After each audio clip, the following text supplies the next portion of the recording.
Hervé Tisserand, bonjour, vous êtes cofondateur et directeur général d'Alta Profit. Vous êtes ici pour nous parler de l'assurance vie et notamment de la différence entre les contrats en euros et les contrats en unités de compte qui rencontrent aujourd'hui beaucoup de succès.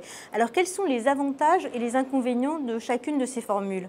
À l'intérieur d'un contrat d'assurance vie, on peut investir en effet sur des fonds en euros qui sont intégralement garantis en capital et dont le rendement est donc sûr.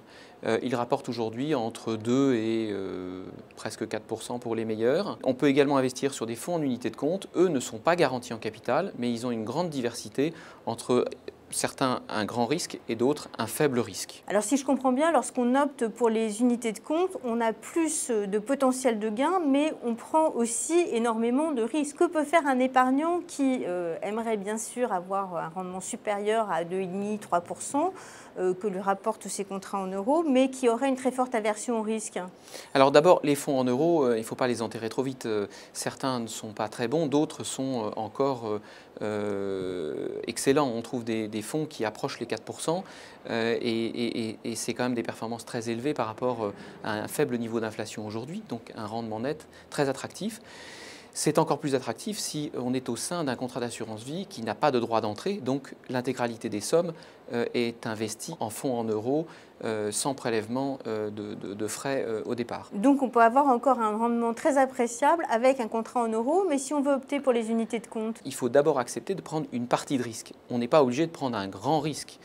Nous, ce que l'on recommande à nos clients, c'est par exemple de se dire que 3/4 environ de son placement investi sur un fonds garanti en euros et un quart diversifié sur des unités de compte ne met pas en péril globalement l'ensemble de son placement en assurance vie et il permet sur ce quart-là de diversifier et d'essayer d'avoir de la performance. Il faut bien se dire, quand on rentre sur des unités de compte, on est dépendant du moment d'entrée où on investit. Et le moment où on rentre, c'est par exemple, si le CAC 40 est à 5200 points, il est plus cher que si on est à 4700 points par exemple.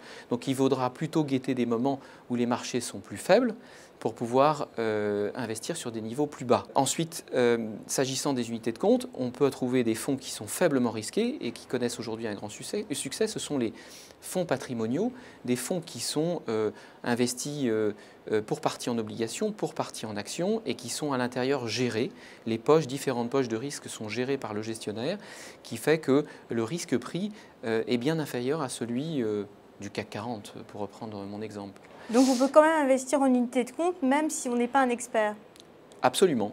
Ça, c'est la première formule. L'autre formule, c'est de confier la gestion et le choix des unités de compte à un expert, ce qu'on appelle la gestion déléguée ou la gestion pilotée, qui lui choisira les unités de compte à la place de l'épargnant et effectuera les changements, donc qu'on appelle les arbitrages, dans la vie du contrat à la place du souscripteur. Et lui, il est censé prendre les bonnes options. Et il est censé prendre les bonnes options puisqu'il est averti. Hervé Tisserand, merci.